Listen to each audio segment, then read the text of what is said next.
Everybody, we're going to go ahead and get started.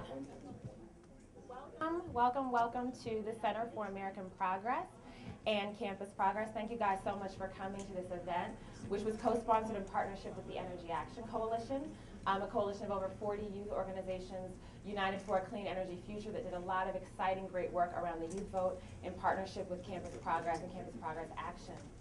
Let me tell you a little bit about our organization before we dive right into the conversation. Campus Progress is an organization devoted to supporting young people and getting their voices heard on the issues that matter to them. We do that in a number of different ways, through programs in activism, journalism, and events. You can check out our website at campusprogress.org. And this conversation today, I think, is a culmination of work that our organization and thousands of others across this country, both nationally and locally, have done a lot of work really to be able to focus on what is this thing we're calling the youth vote? Why does it matter? What can we expect from it? And I'm excited to say that we can finally talk about it in retrospect. We can finally say what we saw happen on Tuesday. And the reason this conversation is important is because we need to know not only what happened, but why did it happen so that we can learn from it, and more importantly, what's going to happen moving forward. What can we expect from this generation, from this voting bloc we're calling young voters, in the months and the years and hopefully decades to come? And so that's what this conversation is about. Hopefully we can also dispel some myths about this voting bloc. And I have with me a very distinguished panel that's going to try to do just that. So let me introduce them to you, and thank you all so much for coming. To my immediate right, I have with me Amanda Carpenter. She is the national political reporter for townhall.com, the leading online publication for news, opinion, and talk. Thank you, Amanda, for being here. To her right, I have Reverend Yearwood. He is the president of the Hip Hop Caucus and a nationally acclaimed minister and activist in the hip hop community. To his right, we have David Madland. He is the director of the American Worker Project at the Center for American Progress Action Fund and has written a series of reports on young people and the economy. And last but not least, all the way at the end, I'm joined by Barr, the political outreach director at Rock the Vote. And in this role, she oversees their political outreach program, working to ensure candidates, campaigns, and other organizations recognize the power of young voters. So let's give our panelists a round of applause. Thank you so much for being here. And we're going to dive right in. So clearly the cliche, this was a historic election, right, for so many different reasons. The statistics that we've seen thus far, and I think Kat's going to be able to speak a little more specifically to some of them, but already we know that there's between 22 and 24 million young Americans came out and voted. That's a record number. Percentage-wise, statistics are showing that it's between 50 and 55% of young Americans voted, also historic and significant percentage. So Kat, let me start with you. Statistically, besides what I just said, what did we see about those young voters that came out on Tuesday? So thank you everyone for coming and thanks for having me here. Yeah, you're absolutely right. We saw likely a record number of young people at the polls on Tuesday, but I think even more than that, there are a couple of key things that came out looking at the exit polls and other figures. So on the one hand, looking at the exit polls, 66% of 18 to 29-year-olds voted for Senator Barack Obama, 32% for John McCain, and that's quite a change from the way that young people have voted compared to the overall electorate in previous elections. In general, they vote just maybe slightly one way or the other different, but about similar to the overall electorate. So it was really quite striking, and when you look at some of the state-by-state races, particularly Indiana, North Carolina, Virginia, you can see that in those states, young people also voted 2-1 for Senator Obama, and the margin of victory in the states that have been called is so small that it's clear that young people made the difference. And that is, in a bigger sense of things, clearly an indication of when a campaign puts real and substantive resources into mobilizing young people, they win because of it. So how does that turn out compared to what we were expecting? I mean, I think beginning with the primaries and leading up to Tuesday, I mean, there was tons of information being flooded saying that young people were going to turn out, they weren't going to turn out. They were going to turn out record numbers, they were going to register but not actually come out to the polls. And then the feedback from our organizations was absolutely not. They're going to come out and they're going to do it, and they're going to do it in X, Y, and Z ways. So based on what we saw, did that happen? Did it happen in the way we wanted it to happen? And if not, why? And so why? Yeah, I think Claire, I mean, given both the numbers and then also the stories from the ground and the lines at the polls and I mean, it's clear that young people turned out big and made the difference and made the difference in this election. You know, I think that a variety of different facts and figures will come out. I think that to some extent what's even more important than that are the stories that we hear across the country and the pictures and videos we saw of young people, you know, in the streets celebrating the night of the election, because that's where you really get to what democracy can be and can mean for young people. And you know, all day long we're getting flooded with pictures of 3-hour-long lines, 7-hour-long lines in Virginia, 3-hour-long lines in Michigan, and I think it's just, you know, it's really quite incredible what we saw. Well, let's unpack a little bit who these young people are. I think oftentimes the shorthand, unfortunately, for a young voter means college student, the people that we can find on a college campus, but that in reality is not the case. All young voters are not college students. Reverend Ewart, I know that your organization also works with non-college youth. What did you see from that demographic on Tuesday? Was that percentage any different than the overall youth voting percentage? Is that what we were expecting to happen, and if so, why? What were the differences there?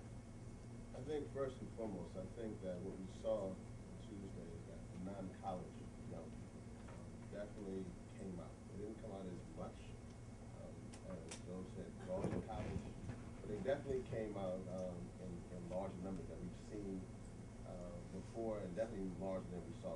Can't hear him. Yeah, can you? Turn it off.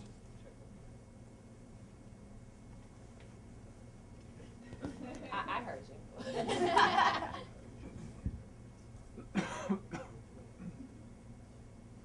Station break, station break. All right, try it. 1, 2, is that better? Yeah. Great, great. Good, it's always better to have the mic turned on and cut off, so it's always a good thing. Just to say again that the non-college young people definitely voted and came out more than we saw even on Super Tuesday. And I definitely think that what we saw, piggybacking on what was just said, is that I think that young people, in essence, on Tuesday, smashed, I mean destroyed, I mean beat down the kiddie table mentality to politics. They in essence took it in their own hands. They in essence said, look, you know, most of us, some of us who are 22, all we've known since I was 14 might have been the Bush administration, and both sides, I mean, Republican and Democrat. I think across the board, I think young people were responding, not so much even, I mean, part obviously to a change message, which was critical, but I think that they were also responding to the fact that what they have seen in our generation, and what I have heard, is that this became our lunch counter moment for the 21st century. This became our moment. This became, it was like Rosa Parks, Frederick Douglass. It became the moment when we recognized what you saw in the long lines, that if we don't do it now, they were never going to do it. Our climate is going to be disastrous. Our school systems. It just was across the board. So I think you didn't even see a Republican response or a Democrat response. We saw a human response. We put humanity on the forefront, and we went to the polls, and we just turned it up. And some of the issues that you were mentioning, you said, you know, what are we going to do about the climate crisis? So climate change is one. I know we've talked about the war in Iraq being a very important issue. But in terms of the trajectory of this particular election cycle, I think most people acknowledge that the economy and the changes in the economy were a significant motivating factor for a lot of Americans, not just young voters, because of the dramatic changes we've recently seen. So David, can you speak to that? What do young people feel about the economy, and how did that impact the election? Yeah. Thanks, Erica, and thanks for having me. So, you know, as people are probably all aware, the economy was the issue in this election. Exit polls show almost 2/3 of the public thought this was the most important issue. And while that's sort of for all voters, young voters have felt that the economy has been the most important issue for quite some time. So before August, the public thought energy or Iraq were as important or more important than the economy. But if you look back for example, in 2006, more young people thought, nearly twice as many young people thought the economy was the most important issue as did older voters. Back in 2003, even more young voters thought, young people thought the economy was the most important issue, even more important than Iraq. So while those other issues were important for young people, the economy really was the issue, and it's sort of long felt, not just a current financial crisis, but it's been a much longer standing issue, and that's because the economy has not been working for young people for quite some time. This potentially, in fact, many people say very likely, will be the first generation to not live be as well off as their parents. That means, in sort of set of the American dream, where you do better off than your parents, this generation very likely will not achieve that, and that's sort of a fundamental change. And I can sort of go through the statistics and what that means, but some of the most obvious things are young adults are the most likely group to go without health care. Their wages significantly down compared to previous generations of young people. They're significantly more likely to be in debt, in large part for college. So young people, the economy is the most important thing. They're not doing very well. As a result, they're rejecting largely the conservative economic viewpoint that's been in power for the past 8 years. And I can talk more about that. But so this election really was about the economy. It's not just about the recent problems in the economy, but long-standing problems for young people. Okay, so the economy was one of the top issues. We mentioned the other issues that were of a high priority for young voters. And so it sounds like if we connect the dots based on what their concerns were and then how they voted, heavily Democratic, with seeming that they would want progressive policy solutions. Let me ask you, Amanda, so is there a recognition within conservative politics, perhaps the Republican Party now, that there's something going wrong with conservative ideology, policy prescriptions, what have you, outreach strategies, whatever the case may be, in not being able to secure the youth vote? Well, in terms of the youth vote, there's a lot of different things going on. I'll address that at the top, and then I'll kind of go into whether the conservative ideology was truly rejected or not. If you look at the models that the McCain campaign was using in terms of winning the election, they essentially, I mean, to borrow the phrase, stay the course, they were just replicating what had worked for them in the past. While you saw a lot more innovation going on the left in terms of MoveOn.org, organizing online contributions, I mean, all that stuff is really revolutionary. And you didn't see the Republicans do it because that was not the model that worked. I, as a conservative, do not believe that the economic policies were rejected because I do not think that the party had been true to those policies for a long time. And in terms of why the Barack Obama message worked with the youth more, I think plays into what David said. There's a lot of anxiety about the economy, and Obama did a wonderful job tying the war to the economy in terms of spending. I don't think you can throw away the notion that young voters, which is 18 to 29, are the ones most affected by the war because they're the ones that have family members and friends coming back with legs blown off and terrible things like that. So that strikes very close to home. I have a friend who's in Walter Reed right now, so I think about that every single day. And so people want that to be over. I think that's clear. But in terms of the economy, when you have Barack Obama essentially hijacking the tax cut message, right? I'll give 95% of Americans a tax cut. I'm going to give you universal health care and free education. Those are all very ambitious things. It's going to be very difficult for him to do that. But in terms of the idealistic young voter, all those things sound good. And whether or not he can do them, it's a winning voting message. So then in terms of the overall conservative ideology on other issues that polling has shown is important to young voters, like perhaps gay marriage, like perhaps immigration policy. So do you not think that there's been any sort of rejection from young voters on some of those social issues to conservative ideology? I mean, you can look at Proposition 8 in California, which did not pass. Again, in terms of immigration, I mean, Barack Obama did not campaign on gay marriage and immigration. John McCain didn't, even though Karl Rove thought that'd be the winning issue in terms of getting the permanent Republican majority. Those issues, I mean, those controversial hot-button issues were largely absent from the general election campaign. So I don't think you can really talk about that. I mean, if anything, Barack Obama ran against George Bush on the economy and the war. That's really all he had to do because those things were, so divisive right now. So we'll see how that goes when he makes that part of, his general agenda. It's going to be rough. I know you guys have a great win right now. But those things are going to come up, and I can tell you the fights are going to be big, and it's going to start with something like card check when they try to implement unionization of all the workplaces. I know the conservatives are battling for battle royale on that. So there'll be a fight within the business community. So we'll see how these things go.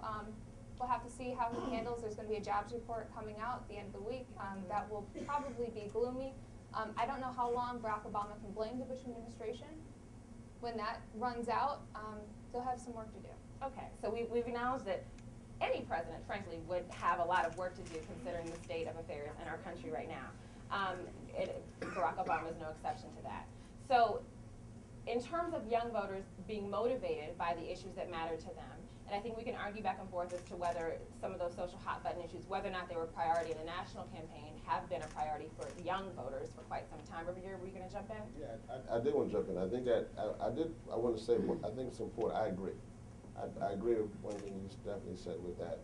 Will the Obama presidency have difficulty? And most definitely, I think any presidency would have difficulty.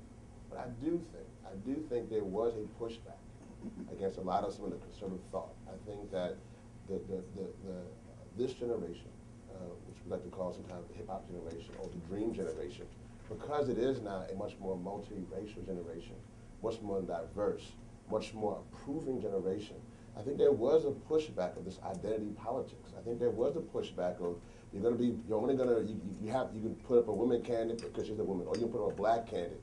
I think there was an issue here that this generation was pushing it back against this identity politics of saying that that it can only be this way or that way. I think that young people were coming to the polls and were saying to across the board, not only to Republicans but to Democrats as well, that there's a new generation. Right, and that's part of the reason why the Democratic primary was so combative. I mean, the fight between Hillary Clinton and Obama, I think, was somewhat of a referendum on the establishment in general. And maybe that's what you're speaking to. That's exactly it. I think that's. So I just still want to make sure that it wasn't just that Obama's victory now. And I think we all should be happy. But I think in his victory, I think that it was for this new generation, because he himself was 47. So I think that from this standpoint, there is this standpoint that there was a need for a new day, and I think it was the establishment had to put us on this road. And let me jump in there now. So in terms of this being a new day, what happens tomorrow, right? So we've been saying for months now that young people are important, young people are excited, young people care about the issues. This is an extraordinary, historic time. But that time has occurred. We saw what happened. What do we do now? Not necessarily what does President-elect Obama do. I think that's an important conversation that needs to be had. But at the same time, we need to figure out what are young people going to be doing post-election. So Kat, can you talk about some of the policy proposals that you think young people will be fighting for specifically? Sure. And you're 100% right. That is the most important question right now. What do we do with the incredible engagement, energy, and activism that we saw from this, I think, completely game-changing generation? Young people really did change the face of politics. Not just this election cycle, but it's important to recognize that this change among young people, their engagement, the way that they've taken politics into their own hands has been going on for at least 4 or 5 years now. We started seeing increased engagement in issues, in politics, in everything before the 2004 election. And so where do we go from here? I mean, I think that that's a question for every organization out there and for every individual young person. But there's a few thoughts that come top of mind. So I think that, the huge issues facing our country, Iraq, the economy, healthcare, and global warming, I think are the ones that come off top of mind, and those are the top issues for young people in addition to college affordability. So I think it is both the responsibility and privilege of organizations like Rock the Vote and the Center for American Progress and all of the organizations out there that have been focused on young voter work this year to figure out both together and for their own organizations what to tackle next and how to not just, not from our little perch in DC to tell all those young people out there what it is that we're going to do, but really bring them together, whether it's virtually or in person, and work with those young people to figure out, well, what would you like to see on a national level? What do you want to do in your state? What's going on already, and how can we tap into that? Mm-hmm. So that, and then also figuring out how to really connect the awesome youth organizing that's been happening with other organizations and people and constituencies out there, whether it's unions working on healthcare issues, or it's you know, the environmental groups working on global warming, to make sure that we're all working as one to build with the youth power that we have, connect that with, because they're not just youth issues. It's young people are a political powerhouse. We've proven that for the last 3 election cycles, particularly this one, and we are a huge benefit to any, you know, kind of constituency out there working to make change. But we're not alone, and we shouldn't want to be either. And so it'll be crucial for you know, kind of the other movements out there to really reach out to us, and we'll do the same to tackle things. You know, if I had to guess, I'd say healthcare is going to be a huge thing right off the bat. Obviously, the economy is urgent and pressing, as is the war in Iraq. So, David, were you going to jump in right there too? Well, yeah. So, and I was also going to respond a little bit to what Amanda said. And Amanda, I appreciate that you're here, because I know when I have to do the opposite and be sort of the voice in the wilderness, it's a hard position to be in. Go ahead. Here comes the night. So, well, Amanda's definitely right that this election in some ways was simply a rejection of status quo and a call for change. It's also a fundamentally progressive election, especially for young people. If you look at the attitudes of young voters, there's been a fundamental change. They're much more progressive, and especially on the economy, than previous generations. I can go, it's sort of at an ideological level, just sort of about the role of government in the economy, but it's also on a range of specific issues.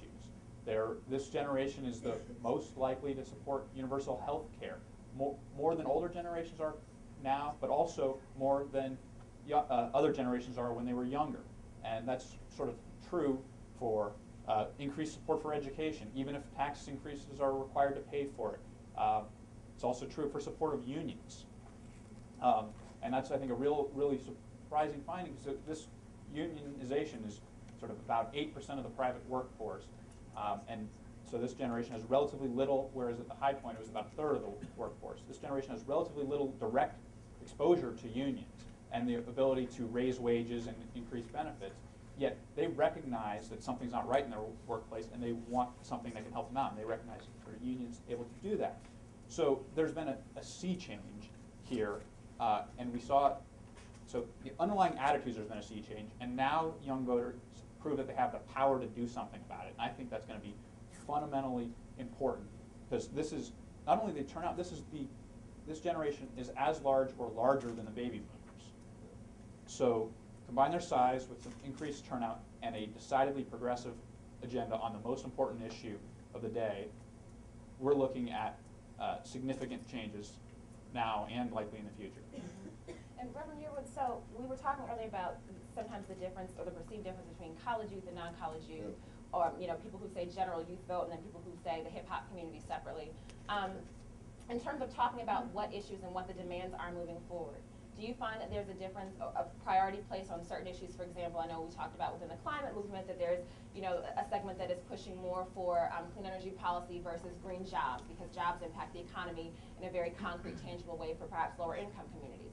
So are you finding with the demographic that you primarily work with, is there a difference in the issue priorities moving forward? It's a difference in how it's articulated. Yes, I mean, I'm sure everybody we sit up here to discuss, okay, it's the economy, it's the climate, it's the war. We could break it down. When we were out there in the streets, they would just say it's just messed up. It's just messed up, and we got to fix it. And I think it's important. I think that, I agree, man.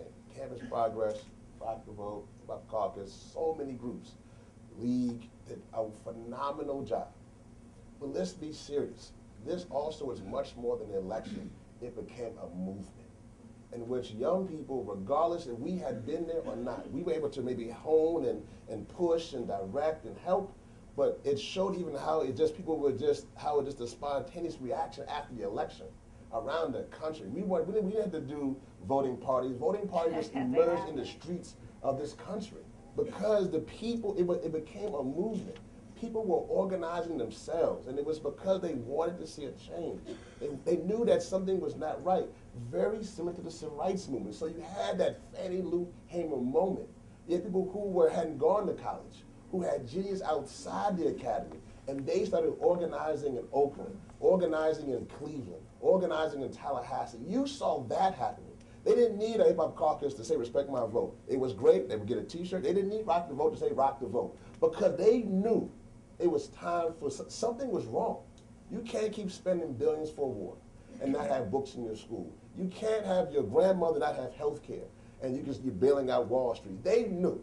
And so what you saw on the 4th was as close to what we saw in the civil rights movement. But also for young people, what we saw was that we weren't revolutionary.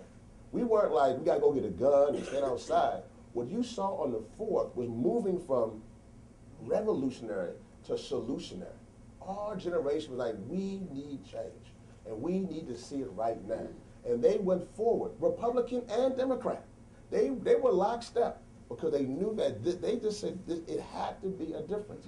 You saw a movement as well as an election on the 4th. How do we channel that, though? I mean, I think that's the question moving forward. And let me just say this, I just want to say that we have to now make what we heard now, what we saw, our job has to make government transparent.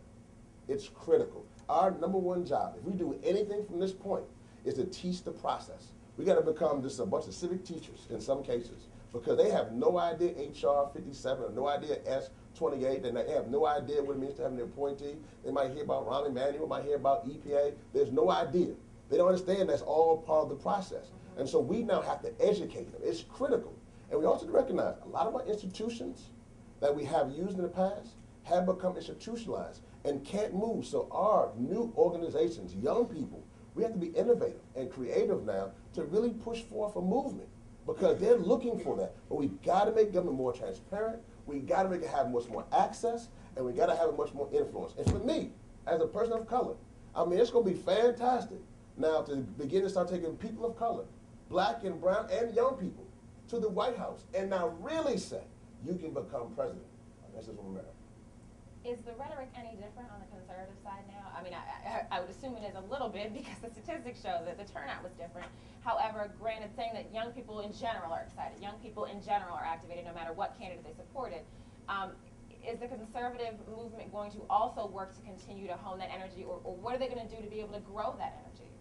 Well, it's difficult. I love what you say about transparency, because as a conservative that lives in pretty much an online community, that's a huge issue on our side as well. I mean, there'll certainly be bipartisan support to make government more transparent, because I think from all sides, that's how you make government better. We can see where the money's. I mean, the biggest issue with people my age, I'm 25, is entitlement spending. It's spending, spending, spending. That is, I think, the rallying cry that will be for younger conservatives, is that how do we not get saddled with these bills? And I know there's concern on that on the other side as well, but again, when you talk about universal health care, free college for all these things are huge entitlements, and people are already so worried about what Medicare prescription drug did, and the $700 billion for Wall Street, which I think was horrendous. I mean, these are the things I worry about every single day.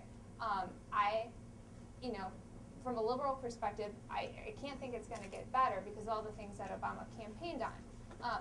So conservatives, I would expect to rally and organize around that message. They certainly understand that it's more important to move online now, but part of this was with the party being in power for so long, is that the power structures got old and fat and happy. That's what happens when you're in power for a long time. So in terms of just having change and all that, I mean, it's somewhat liberating for me as a conservative, because I was in high school when Bush got elected the first time. And so, I came to Washington and kind of had to, I had an ideology that I believed in, principles, and I didn't always see those upheld because they've been in power for so long. So this is going to be very cleansing for conservatives as well, who really want change in our leadership to accompany the change that's going on in the executive branch. Now, so everyone within this room, I think now we all understand young people are important. We've got an agenda. We're moving forward. And I'm sure some of the questions from the audience will unpack that agenda a little bit more. But do we think now that our elected officials recognize this, that our politicians recognize this? I think we're going to demand that they do. But based on this election and kind of the political capital that we feel we've earned, do we think that that's going to be recognized in return? Kat? That is a very good question, and I think it is exactly part of the answer to the where do we go from here.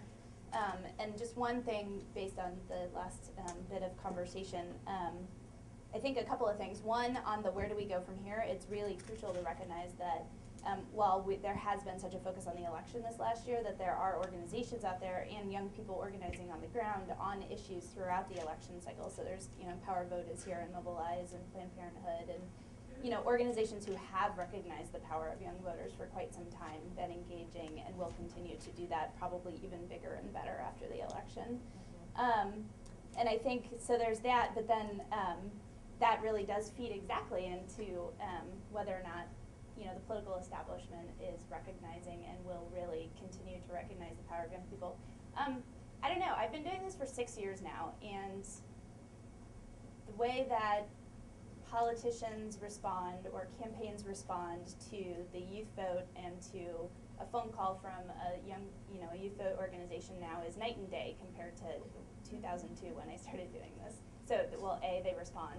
And then B, they listen to us, and same deal with the press. The conventional wisdom has been changing for quite some time from, oh, those young people, they're so lazy and apathetic, to, wow, look at it, they do vote and they do make a difference. And the press has finally recognized that, and slowly the political establishment is as well. But I think that it's all too easy, even after 2 days ago when young people clearly turned out in powerful numbers, it's all too easy for political leaders and the press to fall back on that kind of cynical view of young people, however wrong it might be. And so that makes it even more important for all of us and every young person who's been engaged by the election out there to keep on at it, to keep going to the streets for the issues that we care about, to keep lobbying, to keep writing letters to the editor, to keep getting their peers engaged, to really take advantage of tools that are now so more easily distributed through the internet, through different different mechanisms to stay engaged and to keep pressure on the people that we all just elected to take action on the things that we care about. Young people right now are a progressive generation, and made that clear on election day, but politicians, by nature are a little bit risk adverse. So whichever side of the aisle you're on, they're gonna be a little risk adverse, and so it's up to young people to keep loud and to keep active, more than ever. I think one of the tactics that we've also used to kind of amplify our voice is to find out who are the friends of the youth movement, right? Who are the friends of the youth vote? We found that Barack Obama was a great friend of the youth vote. But also, our movement has been characterized a lot of times by, young people like celebrities. They like flash, right? So I'm going to go to Hip Hop Caucus and ask, I think particularly the hip hop generation has been characterized or mischaracterized, however you want to look at it, as relying heavily on celebrities, with organizations like Rock the Vote, Hip Hop Caucus using celebrities to be able to turn out young people. And I think this election cycle we saw that, but it felt a little bit different. It felt a little bit different to see T.I. actually go vote. It felt a little bit different to see Jay-Z down and doing campus tours. So strategically, how did that help the youth vote, and how can we use that energy moving forward to make it substantive? No, I think, celebrity has always had an impact on all generations. Obviously, Harry Belafonte had an impact on his generation, and obviously, people today had an impact on their generation. You're right, T.I. voting was an amazing situation for a lot of reasons. One, for us, is we try to get people who have felonies more entrenched in the system in this process. But no, I think, as we mentioned earlier, it's an evolution. I'm excited because, for me, being one of the co-creators of the Vote or Die with Diddy, I caught so much, from people questioning, did it work? How does this work? Especially from the man that, they would give me a hard time. That doesn't work. But now, we spend my vote with T.I., Keisha Cole, Jay-Z, LeBron James, so many young people. It had an impact. But I think it had an impact for this reason, that the institution was able to walk lockstep with the celebrity and to then kind of push that. So it wasn't this kind of random, anywhere, any place. So when T.I. was at Family, doing the largest Get the Vote party at Family's homecoming with 10,000 people, it was amazing. when T.I. voting was because the institution can instruct him on what it, and on his rights to vote. You know, it was powerful, and I think that 4 years from today, as a matter of fact, November 6, 2012, when we do this again, you know, 4 years from today, well, get ready. You know, slavery have an impact, but I think it's important for us to put things in lockstep.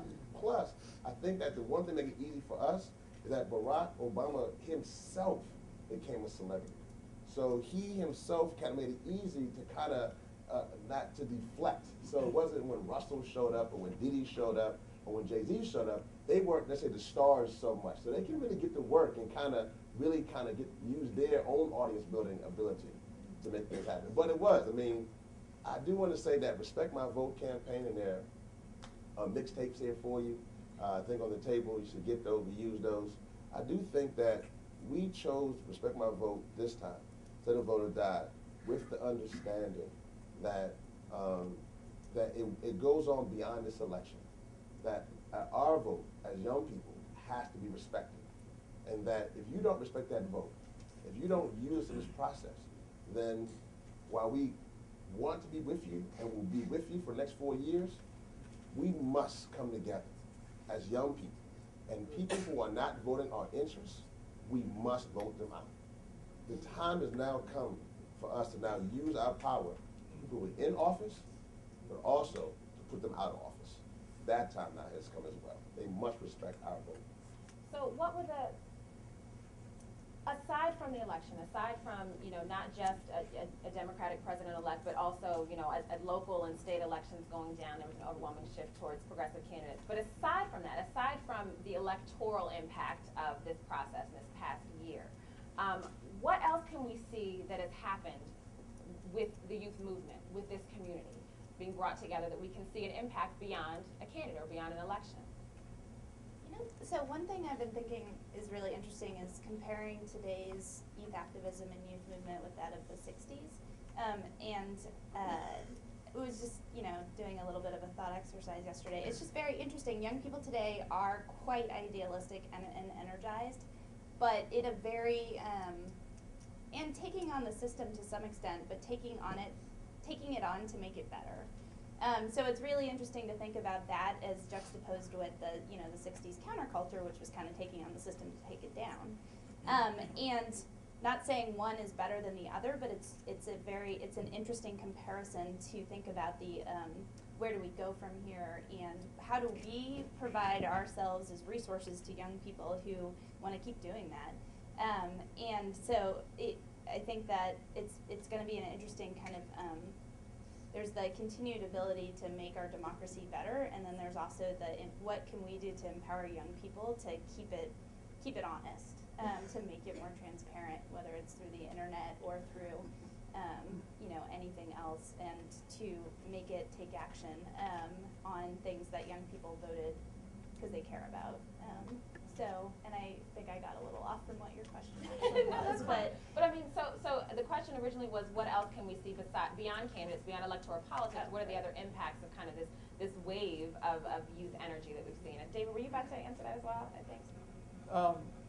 No, only very, very small. I was just going to sort of agree that this generation is sort of the public opinion indicates is kind of very much also a work within the system. It's not work within the system kind of generation.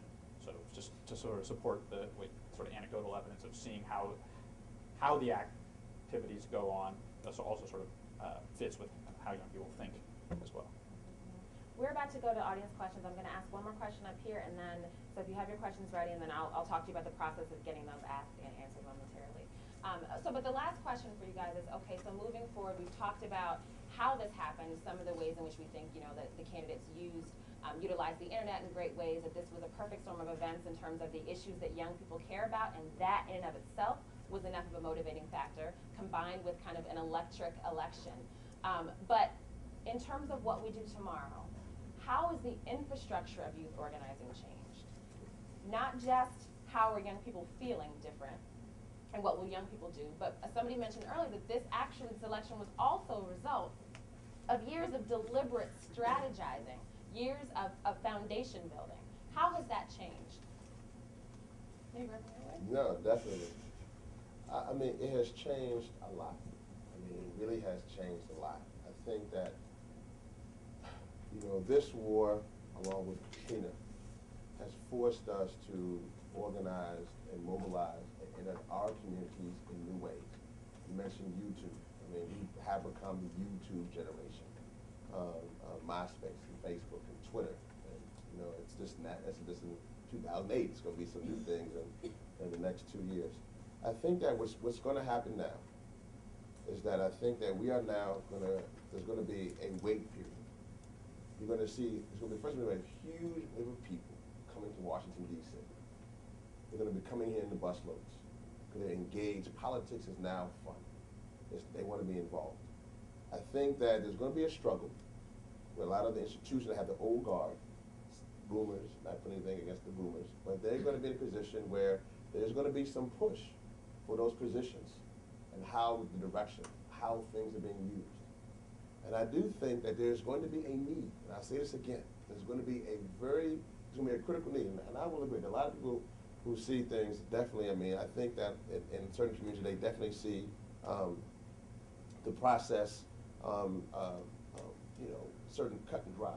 But the other people who haven't seen this as their process at all. I mean, they've been on the outside, so they don't see America sometimes as being that. They now do. I mean, in Harlem, you have people waving flags and in the hoods of the hoods, saying "God bless America." So to capture that enthusiasm, I think we have to bring them in, and again, make this system transparent. Teach them as much as possible. We have to bring back Schoolhouse Rocks, and I'm only your bill, and I'm sitting on Capitol. I mean, we got to do something, but we gotta really begin to really educate our communities. And I think what's important for our generation, for us who will be around to see 2020 and 2028 and 2032 and on, and only be in our 40s and 50s, I think we have to really push against the racism. We saw some ugly things. We're used, this is not hard for us. We like this. We can be black and white. Everybody listen to hip hop, T.I., whatever, Lil Jeezy, and that's our generation, and you can do that. And so I think that what's important now is that we have to push back against what we saw. A generation that wanted to return us back. They wanted to go back to the 60s. They wanted us to be small towns versus urban, black versus white, straight versus gay, theist versus atheist. That was not what we want. I think that we got to push back against that. I think our next steps is for us to unite as a community and to push back and really spawn to a new dawn, really become that generation, really become the dream generation of the 21st century. If I could jump in sort of on the united front, you talked about across sort of race and ethnicity, and I think that's actually one of the key unique things about this generation. When I talked about attitudes on economic issues, this generation, so historically, blacks and Hispanics are much more progressive on economic issues. Yet among this generation, young whites have become decidedly more progressive and have closed the gap on pretty much most every economic issue, so that it's much smaller than it's ever been. So they're sort of united in similar viewpoints, but if you also look at how they voted, among youth, 18 to 29-year-olds were the only group where all races and ethnicities voted for the same candidate. So there's a really similar shared united view here. I was going to start a chorus of Kumbaya, but let's pause, and we're going to take some questions from the audience. So if you have a question, please raise your hand, and we've got two wonderful people walking around, Annabelle and Celia, who walk around with microphones. And I saw this gentleman right here first. Sure. Hi, my name is Darren Cambridge, and I'm with Common Cause, and I want to thank all of you for being on this panel. It's really informative and great. My question kind of goes to what Reverend Yearwood was talking about how we all have to become kind of civic teachers to a certain extent to kind of sustain this engagement and to get young people educated about the process of how our political system works. Because I think that the movements that and the issues that Kat, you were talking about, climate change, war in Iraq, college affordability, that all those movements are only as successful as the system allows them to be. So once we start teaching young people about this process, how do we then get them to see these process issues like campaign finance reform, and why certain people get more influence and access, or redistricting reform, why incumbents keep getting reelected even though, you know, we feel like our vote should be respected? How do we get young people to find those issues sexy and start organizing around those issues? Because you say campaign finance reform or redistricting reform, people start nodding off. So how do we fuse that excitement into the civic education that you're talking about?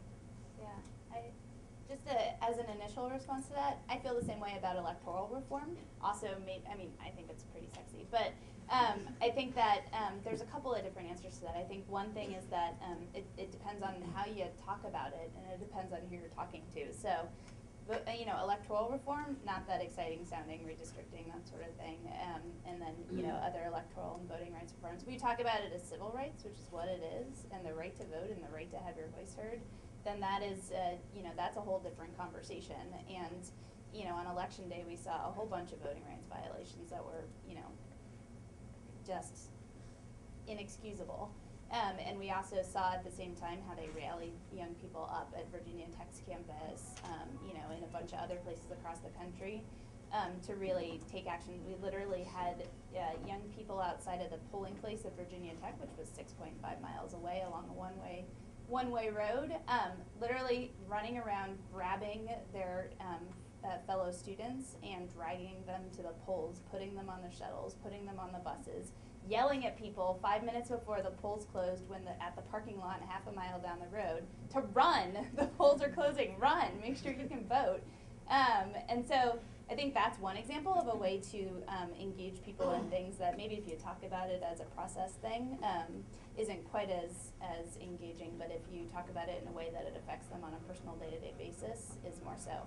Campaign finance reform, that's a harder question. I've been trying to think about that myself for like 6 years, but so that would just be one initial answer. It's a lot of these things that you just mentioned are pure basic rights and civil rights and rights issues. So I think that's how we need to talk about them. Another question from the audience? Gentleman right over here in the white shirt.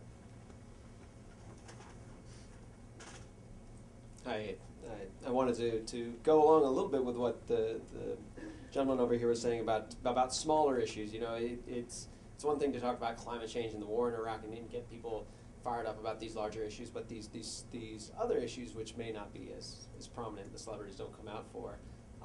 And also in terms of building institutions that focus on providing opportunities to young people in an ongoing way. I'm involved with an effort to build a civilian counterpart to the military service academies. You know, we have 5 military service academies. We don't have a civilian counterpart. And this would be an institution federally funded. Students get a free college education, but then they would owe 5 years of service following graduation in the civilian public sector. And so I guess the question is, how do you get young people to learn about these kinds of issues that aren't the celebrity issues, that aren't the big ticket items, and yet are potentially galvanizing issues like the U.S. Public Service Academy? I mean, it sounds, and I'm not going to answer a question for you, somebody else on the panel does. It sounds like a similar question in the sense that I think it's about how you frame these issues, how you talk about them, how you make them relevant to people's day-to-day lives. I think if you can't do that, you need to go back and kind of reevaluate what the issue is and a way to frame it and a way to talk about it, because there's something about it that got you involved. There's something about it, there's some core principle or some core belief that attracted you and whoever else is involved in your movement to the movement. So figuring out a way to articulate that actually touches young people, that reaches out to them where they are, I think is a perfect strategy. I guess I want to add and combine those two together. I think that one, obviously, you know, let's be 4 or 5 years ago, 4 years ago, and 8 years beyond that, to go back to 2000. In 2000, you know, voting wasn't that sexy. I mean, let's not make it seem like now it just became. It wasn't like the sexy how it is now. I mean, yes, it was hard. So it was getting out electoral activism, so to speak. But we, you know, when Vote or Die came along, you know, we used marketing and used some of the same things that is used to market to. And so the imaging that was done there, so that it wouldn't seem stale. And you know, you have to just kind of pitch it so it's exciting. Our generation is the first generation that's been marketed to since birth, and that's important. Most people in their 20s and 30s have been marketed to since we were babies, since Gerber, you know, since the beginning. And so that's important. So vote or die, and that's my vote. We use those same technologies to make it fun and exciting. And I think this can happen too. We want to do that now with the climate. We want to do that as far as with militarism. So back to your point, we'll make hip hop not war. A lot of those issues, a lot of those things. And so I think that's an important piece. I think the other piece though is this. And this is one thing that the progressive movement does not do as well as the conservative movement. And I think that sometimes the conservative movement has a tendency to meld in some issues together. They meld them in. When I would go to the immigration rally, it'd be all brown people. I go to the police brutality rally, it'd be all black people. I go to the peace rally or the climate rally, it'd be all white people. So we would still have a segregated progressive movement. And so we got to deal with that as well. I think sometimes on the conservative side, when I would go to some of their rallies and be there, you know, because sometimes there's some issues. I mean, John McCain was against torture. I'm against torture. And so, you know, in that process. And so I would go to the anti-torture rallies, and they would cross. So you would see some of the evangelicals crossing over with anti-torture, and you would see some of those melding. We must meld the issue together. So you just can't be firm and say, my issue of building service academies, which is great, is a phenomenal. Who's a former Air Force officer, I think it's great to have that piece. I think it's wonderful, but at the same time, if somebody comes to you from the hood about death penalty or police brutality, and you're not supporting, or you're supporting not with finances or lip service, then you're not really going to have that meld. We got to figure out a way in the progressive movement to meld these issues together. It's actually happening. I mean, I can think off the top of my head. The climate movement is a perfect example. Jessie Tolkien, raise your hand. She's the executive director of the Energy Action Coalition. And we talk all the time about how this is happening. 8 years ago, 4 years ago, the climate movement, people thought it was young, white, vegetarian tree huggers. You know, to be honest, that was the stereotype. And that has completely changed in part because of the work that Energy Action Coalition is doing. Organizations like Campus Progress and Hip Hop Caucus are really working to figure out how can we bring everyone into the movement because the issue impacts us all. So I think that was a really good point, Reverend Yearwood. Another question, the young woman in the brown sweater or brown shirt dress. Hi, my name is I'm Michelle White. I'm here on behalf of the Charles Stewart Mott Foundation, and we are in the process of forming a social marketing campaign called New Day for Learning, which is focused on public education. So it's really looking and asking the country from community, business, students, parents, et cetera, to really re-envision how, when, and where our young people learn. And so the civic education and all of those kinds of things, and the communities interacting with their schools and their businesses, all of those things which are so critical to really turning around the realities that are happening at schools these days. I was just curious, there doesn't seem to be a lot of talk of how a high school student could really change the reality that's happening in the school. Just wondering if any of the voters that you came across talked about that. And then second, one of our big challenges and what we really want to do is harness a lot of this thinking. So we've got coalitions with business and your educator groups and all of those kinds of things, but really getting young people involved in formulating the campaign, putting it out there. And so we'd love to talk to all of you after about ways to really harness that. The first question is about if any of the young voters that you all came into contact with talked about high school, talked about getting engaged in that young demographic before they get to college. Yeah, that's a really good question.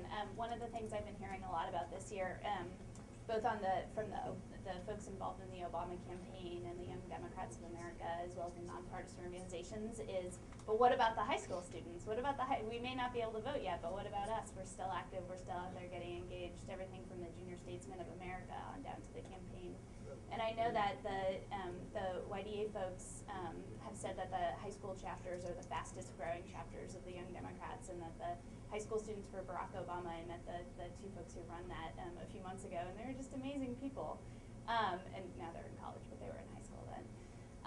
And so I think that's a really good question, and I also think it actually feeds exactly into what I was just thinking a little bit ago, thinking a little bit more about both of those questions about a couple of specific issues and what we might be able to do to engage young people on them or to support their engagement. Because there's tons of different, I mean, this is the most diverse generation in American history. There are tons of different, young people out there, we're not gonna engage an entire generation in every single issue. And so I think that figuring out, asking young people what they're passionate about, what needs to happen in their communities, what they want to have happen on a national scale, and then recognizing that the continued coordination of all these different organizations out there is wonderful, but we all also have niches and specialties and things that we can bring to the table. And so it's a little bit of a balancing act, and Reverend Yearwood is correct, the progressive movement for a really long time has not played nicely together on things necessarily. So balancing playing nicely together with also recognizing our own strengths and reaching out to the young people who are most passionate about different things, I think will be key to being successful over the next 4 years and the next several years. It's not going to be easy. It's a little bit of tension. It's trusting each other while at the same time, doing what comes naturally and what comes best. So I think same for the high school students. There are groups out there that are going to continue to seriously engage young people. I suspect on both sides of the aisle, and then also in the nonpartisan world, high school students included. So. Non-college, I want to answer that slightly different, but non-college, because obviously in women cities like Indianapolis, and in St. Louis, and in Detroit, where the high school dropout rate is 50%, and so obviously, and it's actually right, going up. And so obviously for us, we from non-college, you can't get into college if you haven't finished high school. So obviously we want to catch them beforehand and deal with that issue, particularly as far as black men and dropping out. That's also a very key issue. But just in general, dropout rates across the country are going up. So you're right. We have to we can't catch them. The institutional void will be harder because we won't be able to go to somebody's student union or student square. I can't just roll up at Brown, or I can't roll up at Butler and start waving a flag and do a rally if they're not finishing high school and they're working at IKEA and FedEx. And so you're right, we must catch them. And I think actually from a different standpoint, from an artist mission social marketing, artists actually would love to go to high schools. A lot of artists themselves are not going to college. And so I think that, they would love to go to high schools. And so I think that we should really work on that. So we'll talk later. No, we'll definitely talk. And I would say those people who are in 9th grade now will be the ones who will be voting in 2012.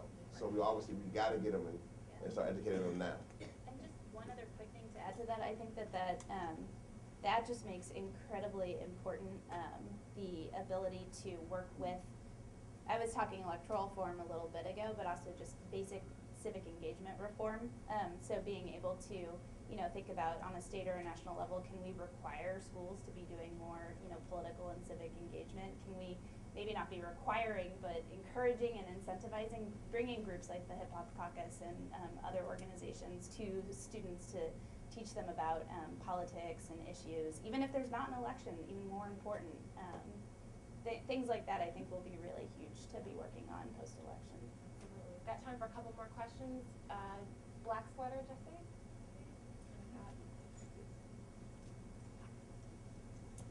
Well, first I just wanted to actually answer your question. At the Energy Action Coalition, I think there's an interesting story for us behind Power Vote and how this election cycle we mobilized more than 400,000 young voters around climate and energy. That story started when young people in high school and in college tried to make their local communities models of the clean energy future that they were fighting for, right? So they didn't see the federal government doing anything. They didn't see the state government doing anything. So they got real involved and they pressured their high school principal or their, chancellor or whoever to make change. And all of a sudden, all across the country, we saw campuses investing in wind energy, changing transportation systems. And that actually was the on-ramp for them to thinking, you know what? If we can do this at the University of Wisconsin-Milwaukee or at the University of Tennessee, what would happen if we did this in massive numbers on election day? We could change state policy, we could change our administration, and so I think that's a really unique model. My question, now that I made a comment, is, at Energy Action, for us, the election was just one part of a much larger strategy. We were going to turn people out to vote in record numbers on November 4th so that we would have the political power to fight what we think is the real fight, right, which is passing federal legislation on energy and climate, creating 5 million new green jobs. it is clear, and we touched on this a little bit, that young people made the difference in elections up and down the ballot. Do we think young people marching through the halls of Congress, going into offices, do they actually have more political weight now? Has the game changed inside Washington, D.C. as a result of the overwhelming turnout, or is this all going to soon be forgotten and young people are going to be kind of in the same disadvantaged position that they've been in the policy arena leading up to this point? You know, one quick note, all the voter turnout numbers I don't think are in, and even though it did go up, it didn't match the record-breaking year of 1972. The difference was the percentage of young people that voted for Barack Obama versus John McCain. So I'd like to put that on the table.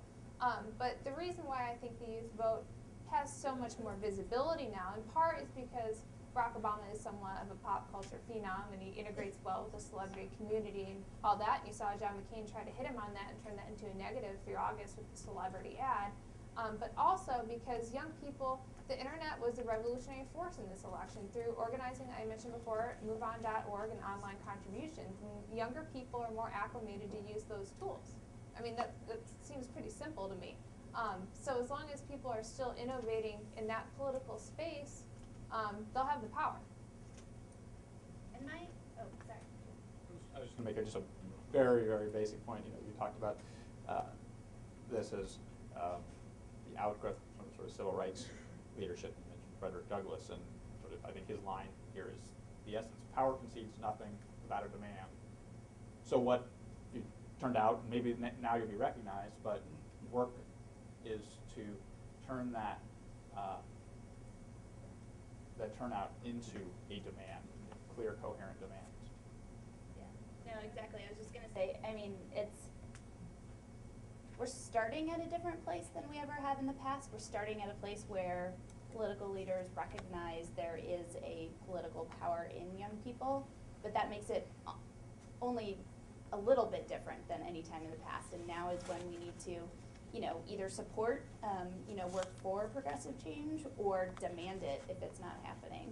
And the way that we go about doing that, it's going to be everything from online organizing to marching the halls of Congress, to local activism to make institutional change on a very local or statewide level. So yeah, we're starting at a different place, but that by no means means that we're anywhere near we need to be. The last point to add on to that is that I would even change that language a little bit to say we're starting a different place. Fortunately, and I know this from working with so many young people, from working with our organizations, we're actually not starting now. The work started. Right. I want to make that clear, because the key is that when we were registering these young people to vote, when we were encouraging them to get out, when we were talking about this election, from the organizers that have been doing this work, it has never been framed as being about the election. Right. And I think that's an important point to note, so that young people are expecting next steps. Young people are expecting lobby days. They are expecting storming more halls of Congress. They're expecting to do this work, and I think that's going to make the difference in terms of, do we keep our power? Does our power last beyond this week? Absolutely, because we're planning for it to last beyond this week. So I think that also is a piece of the puzzle. So from the climate side, I just want to add, I definitely think being a part of the climate movement, we can't lose. That's the movement when we had to almost prove there was a problem to begin with, because obviously they didn't believe that there was a problem with the climate until just recently. And so we had to, that shaped our discussion of how we forced that. I think also from the climate movement, it's also not just an American movement, it's a world movement. And so in that process, I think that we also had to then use our process to then have an impact on the world. So for instance, like even right now, I would love, and hopefully this is being seen, if they're listening, it would be great to have Robert F. Kennedy Jr. being head of EPA. It would be great for more young people to assume those jobs, and those like EPA and things like that. It would also be very important for now President Obama to go to Poland and upcoming UN to make sure that our voices are heard. I know there's an upcoming rally that we're having on that, but it's important that he now becomes the face, because that wasn't the case with our current president. He was not out there with the world lockstep fighting against coal and nuclear and all those aspects that we're fighting against. So we have to make sure that that's the one thing that we have to really make sure, and we know it, and it is important. Our movement we actually saw a victory with Barr, that against coal. I mean, his state's a coal state, and was still big on the clean coal, which no such thing as clean coal. And then one of those pieces there is that we forced and pushed against him, and he changed. And that was actually very encouraging. So we see that he was one who can change, and we must continue that process. That's very important for us right now. If any part of our movement, the climate movement right now, the next 100 days now, and then 100 days after, when after he goes to office, is what's very important for our movement. We've got time for a couple more. I'll take this young woman here.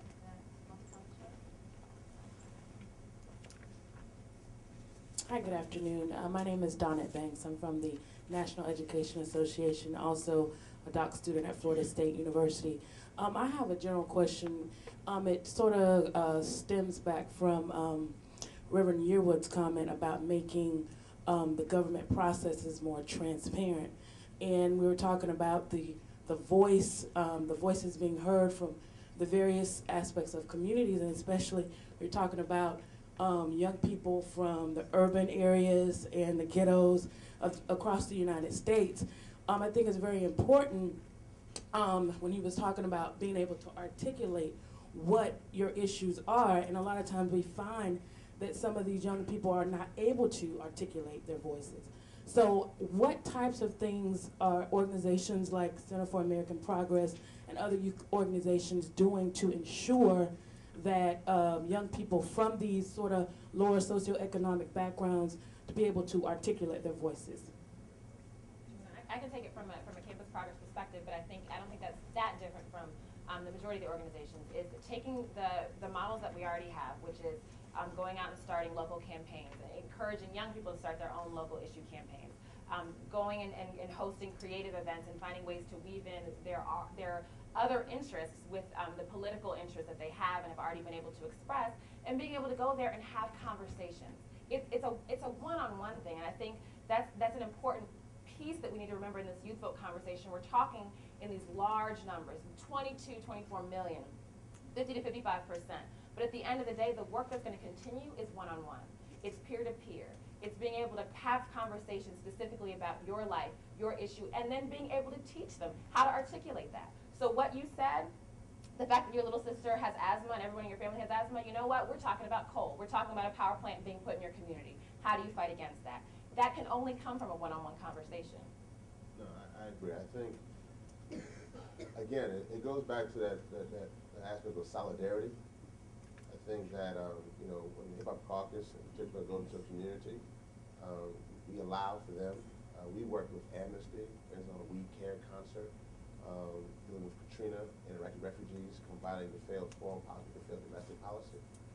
But we went into the community using Young Dro. Young Dro might not be the most conscious artist you're going to find. There's probably a lot more. But the community that we were going to loved Young Dro. It was in Memphis. And also dealing with Memphis with the environment issues.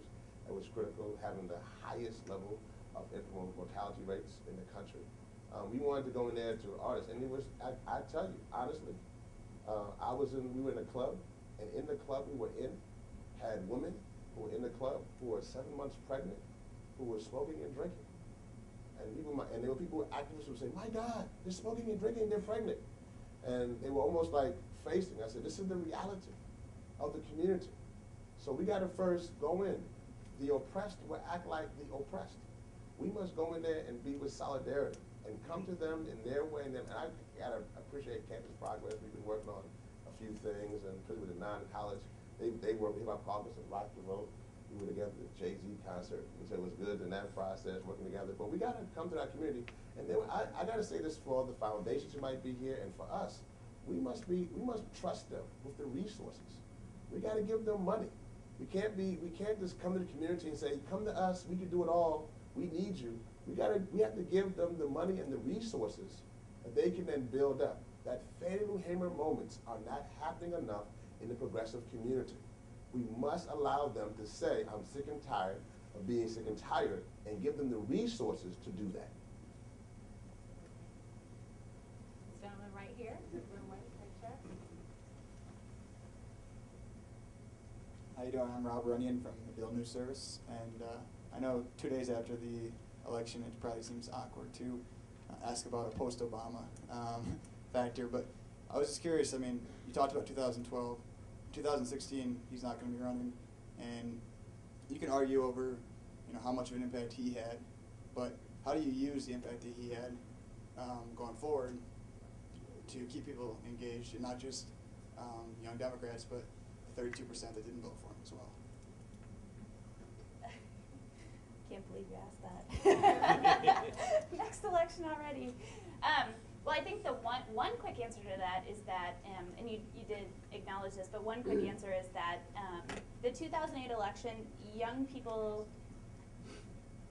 the remarkable turnout from young people was not because of Senator Obama. It was something that his campaign took and made a major opportunity from. But it was something that's been happening for a long time, and it's something that's been happening both because of the really wonderful work from organizations around the country, but also because young people have been taking politics into their own hands and organizing amongst themselves and in their own communities. So I have no idea what's going to be going on 8 years from now, but I think that it's up to all of us in this room and young people across the country to continue to grow engagement. And I think, ideally, in 2012 or 2016, this conversation would be as different as it was now compared to when I had it in 2002. So right now we're talking about, what's going to happen next. Will politicians continue to, pay attention to young people? Will young people be able to realize their political power? I would hope that in 2016 the conversation is totally different, and I don't even know where it would be starting from, or not starting, I guess, but continuing from.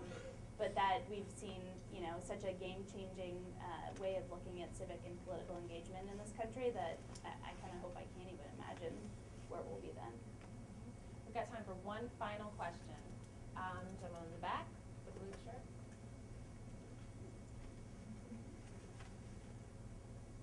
Hi, I'm Tyler Lewis. I'm from the Leadership Conference on Civil Rights. A question I have is, earlier you guys were talking about how this generation is different in the sense that they want to make the political system work better.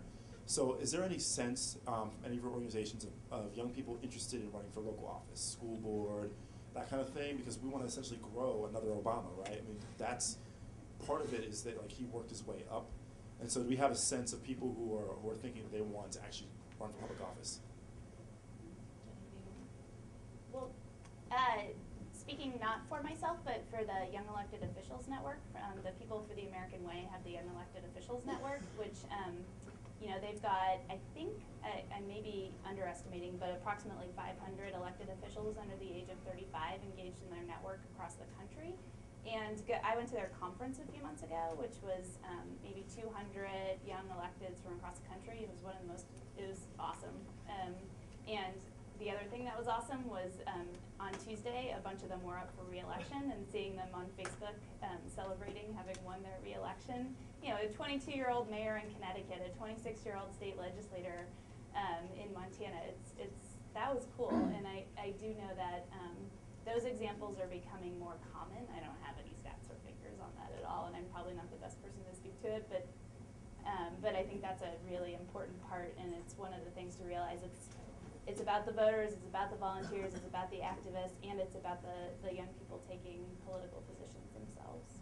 I would just think too, moving forward, I think we can all remember back, when we were growing up, there was always this segment of kids, whether they were in your high school or in your college, that you knew they were going to run for office one day. They've known their whole life. They're like the young Dems. And that's great. I think they always will exist. We'll have that segment. I think the challenge moving forward is to kind of broaden that circle and to bring some of these new voters, to bring different communities into that Young Elected Officials Network. And I think that's something that we can make a priority also moving forward, definitely. All right, so that was the last question. I want to thank our wonderful panelists here. Thank you all so much for coming. We've got a lot of work ahead of us. Thank you all.